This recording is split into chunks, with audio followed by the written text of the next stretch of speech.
These days, we are bombarded with how-tos and must-dos that will change our life and help us stick to our goals. It's the end of the year and we are all thinking about how wonderful it will be when we accomplish amazing things in just 365 days, starting with the New Year's resolution. But more often than not, our goal setting, habit building, and plans for our self-improvement fall apart before they have a chance to thrive and actually have an impact on our personal development. This mainly happens because of one single reason.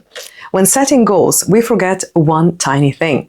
Goals have to be realistic. Otherwise, we won't be able to stay consistent, will become overwhelmed, and eventually burn out. And that's just the worst case scenario, but mostly we just give up. Now, that's why this 3-part series focuses on that exact thing. In the first video, we evaluated what our current situation looks like. In video number 2, we transported ourselves into the future and visualized what will happen 10 years down the road if we don't change our path. And this video, well, this one will be all about forming a plan to build sustainable habits that we can actually stick with long term. I'll present you with my 90-day plan that will be flexible enough to insert into our busy lives, and we won't need motivation to stay consistent. So get comfy and let's dive in.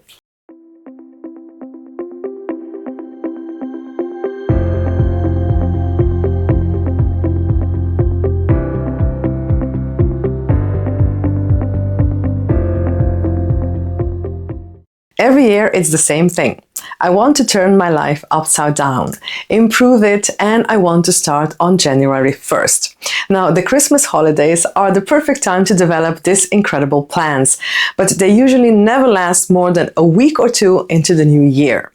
Now, you see, it's easy to plan in the comfort of my own home, sitting at the fireplace with my favorite cup of tea and soft holiday music in the background.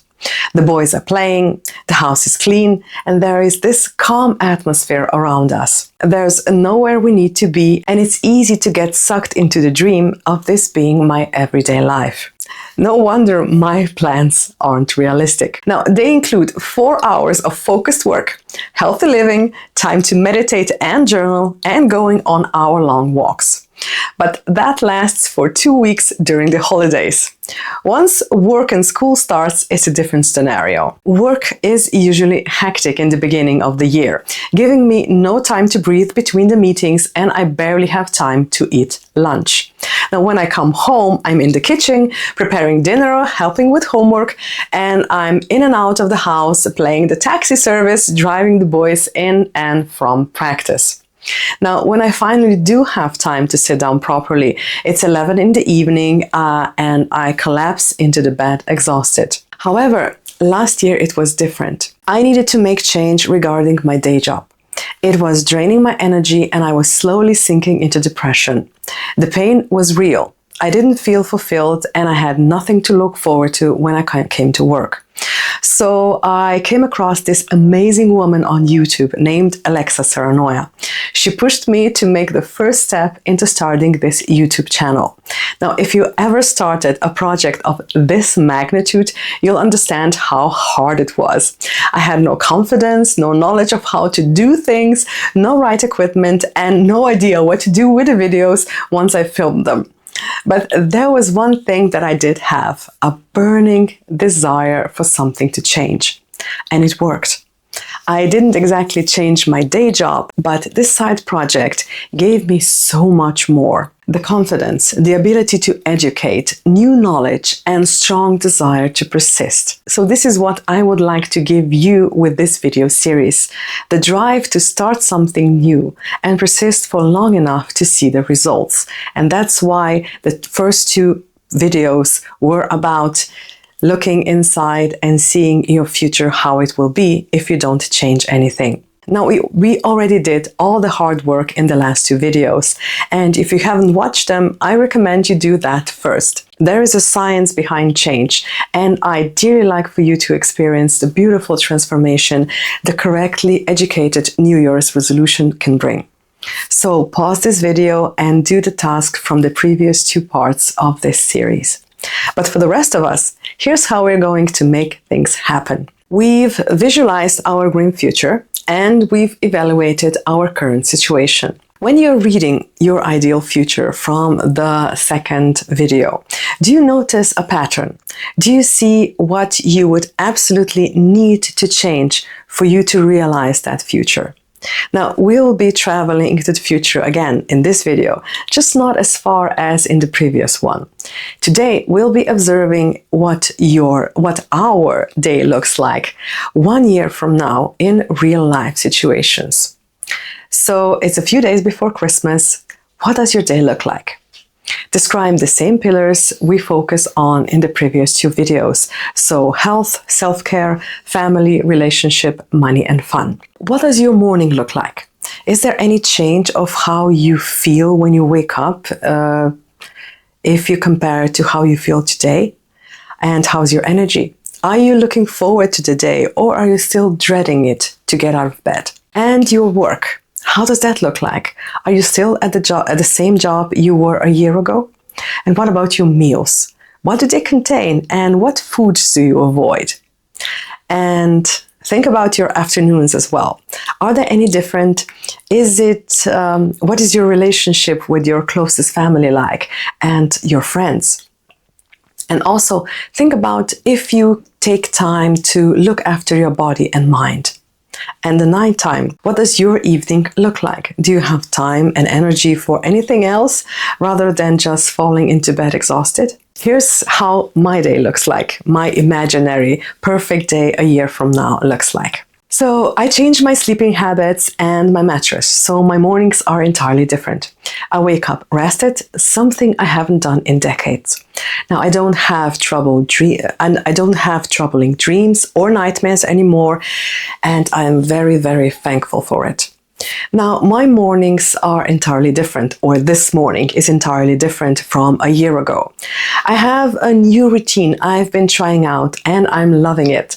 I still wake up at 6, but now I have time for a cup of tea. I usually just look out of the window at the world as it is waking up.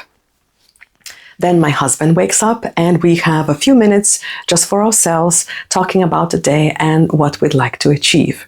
When he goes to work, I wake the boys and prepare them breakfast before they go to school. At 8, my work begins. I left my day job and I'm working from home now. Now this channel has evolved into something I didn't dare hope, and I can now spend my day helping people.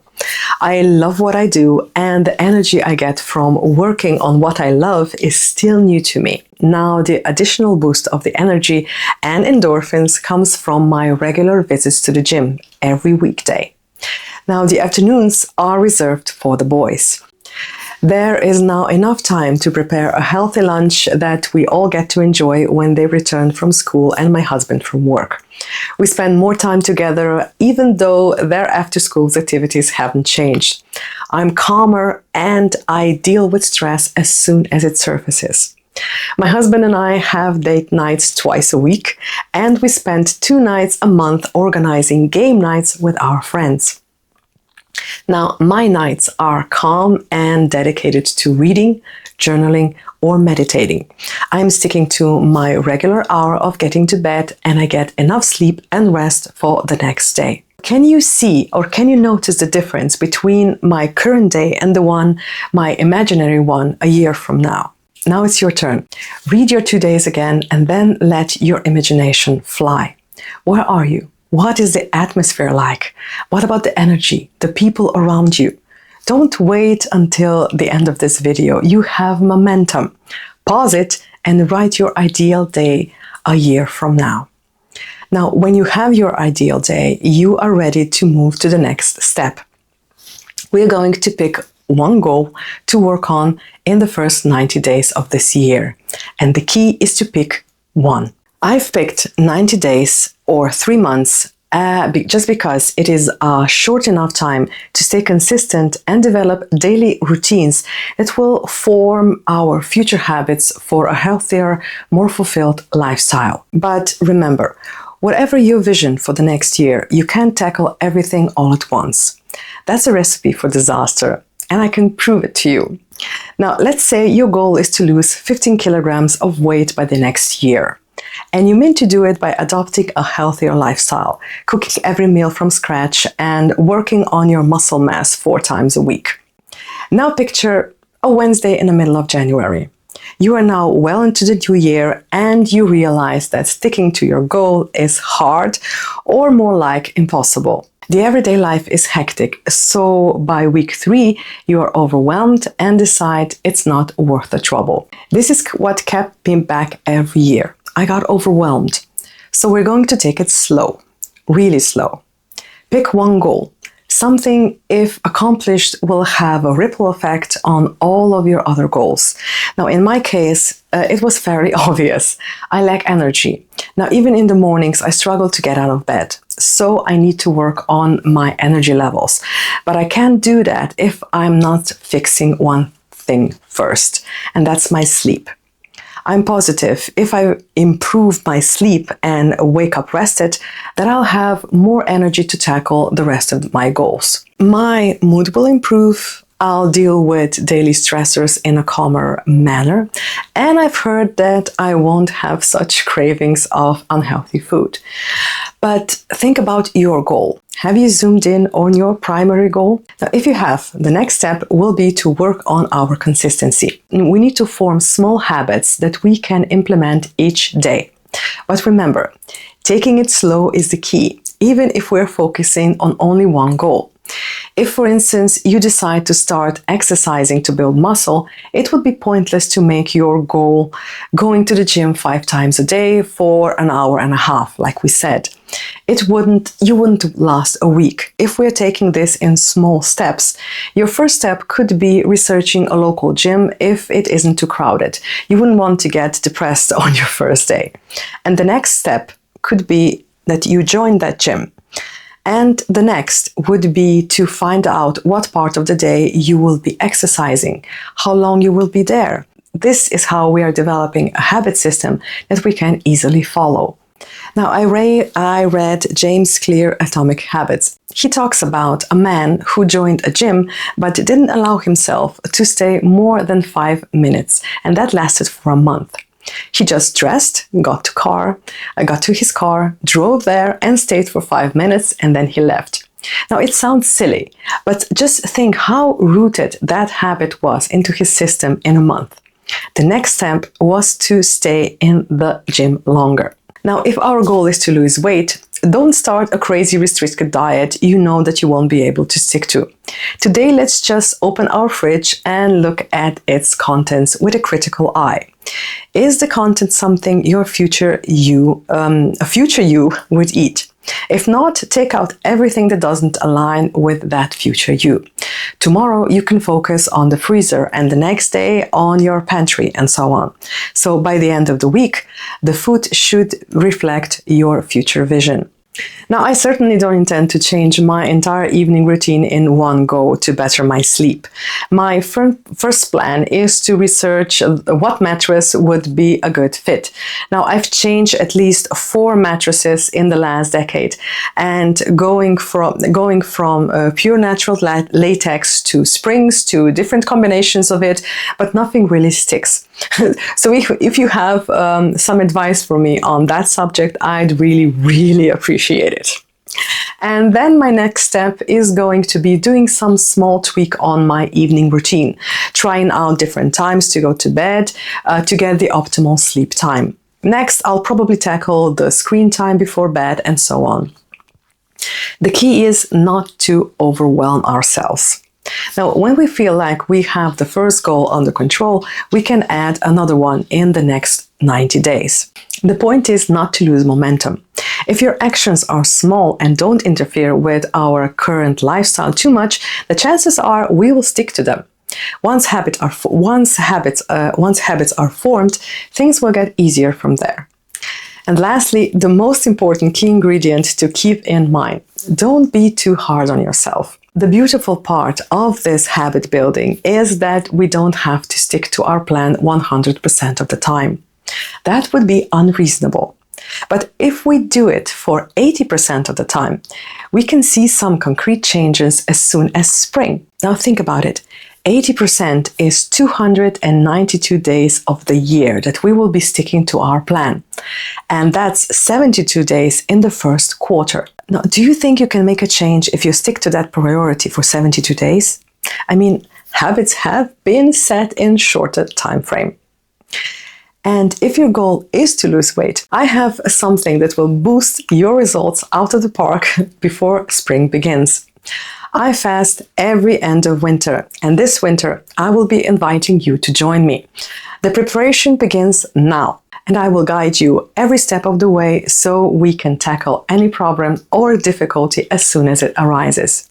Now, do you think you could reach your health or weight loss goal if you shed 10 to 15 kilograms in 3 weeks and then stick to your plan the rest of the way? Is it reasonable to assume you will be closer to your ideal day when December rolls around again? I think we can achieve anything if our desires are fueled by action. Weight loss, health, relationship, work we actually enjoy, anything. We just need to set realistic goals and stick to the process 80% of the time. Now, I hope this video series will bring you one step closer to setting realistic goals, to build habits you can stick to, and bring you one step closer to your envisioned day 1 year from now. Now, write down in the comments what is your 90-day plan for the first quarter, and I'll check in at the end of every month to see how far along you are. Remember, we are programming our brains to go after what we want, and maybe next year we'll make even crazier visions come true with the foundations that we set in place this year. Until next time.